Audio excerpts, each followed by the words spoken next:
महोदय, आपने मांग संख्या 27 और 28 पर मुझे बोलने का समय दिया। मैं सबसे पहले धन्यवाद करना चाहता हूं राजस्थान के पूर्व मुख्यमंत्री श्री अशोक गहलोत साहब का, जिन्होंने पूरे देश के अंदर राजस्थान को राइट टू हेल्थ कानून दे करके राजस्थान को ऐसा पहला राज्य बनाया जहां राइट टू हेल्थ कानून दिया। और मैं धन्यवाद करना चाहता हूं मुख्यमंत्री अशोक गहलोत साहब का, जिन्होंने राजस्थान में निःशुल्क यूनिवर्सल हेल्थ केयर उपलब्ध करवा करके देश का पहला राज्य बनाने का काम किया।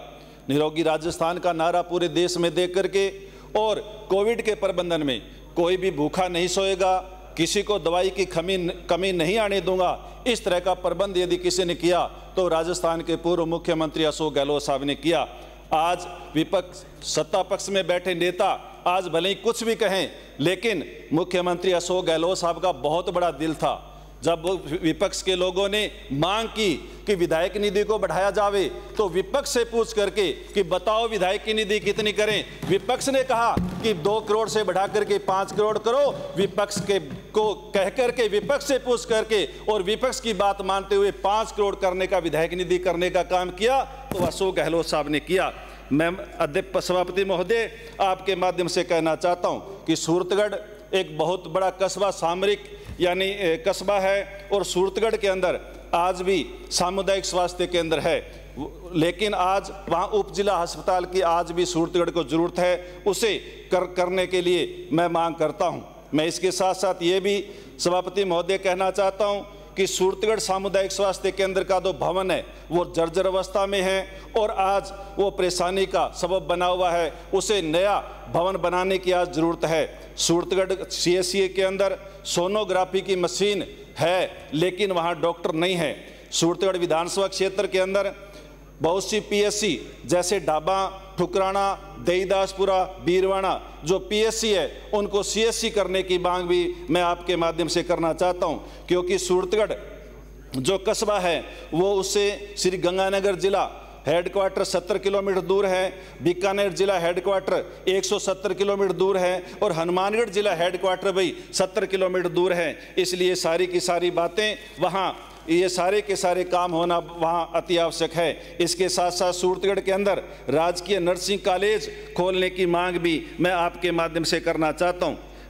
मैं आपके माध्यम से यह भी कहना चाहता हूँ, अभी सत्ता पक्ष के नेता बहुत सारी बातें कर रहे थे।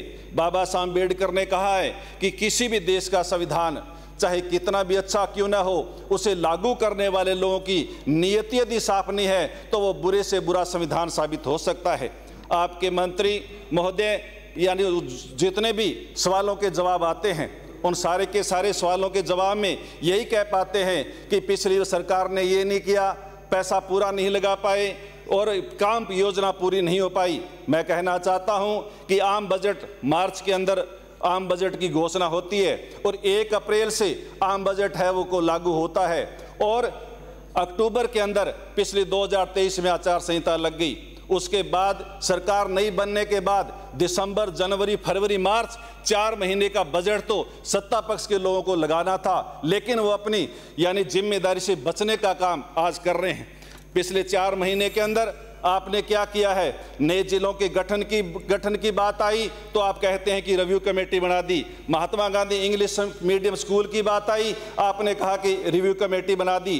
कॉलेज खोलने की बात आई, आपने कहा पुराने कॉलेज खोले, उनकी रिव्यू कमेटी बना दी। नई नगर पालिकाएं बनाई, आपने कहा कि रिव्यू कमेटी बना दी। पिछले 6 महीने से जांच ही जांच आप लोग कर रहे हैं। पानी की जगह पानी नहीं है, JJM योजना के अंदर ठेकेदारों के पास पैसा नहीं है, कोट देने के लिए आपके पास पैसा नहीं है, बिजली विभाग के पास सामान नहीं है, और सड़क के ठेकेदारों के पास देने के लिए पैसा नहीं है। बाखड़ा गंग नहर IGNP में खालों के लिए पैसा आप लोग अभी भी दे नहीं पाए हैं। मैं सभापति महोदय आपके माध्यम से कहना चाहता हूं कि केंद्र सरकार की योजना भी राजस्थान प्रदेश के अंदर पिछले 2.5 साल से प्रधानमंत्री आवास योजना के मकान नहीं आए। पिछले 2.5 साल से कैटल शेड के जो सामान यानी कैटल सेट का मटेरियल का जो पैसा है वो आज तक नहीं आया। नरेगा का ऐप आप लोग बार-बार डिमांड पे बहस हो रही है और नरेगा के ऐप बार-बार आप लोग बदलते हैं और उसके लिए यानी मजदूरों की मजदूरी भी नहीं मिल पाती है। इसकी शिकायत और कोई किसी से नहीं करता, या तो सरपंच से करता है या एमएलए से करता है। इसलिए सभापति महोदय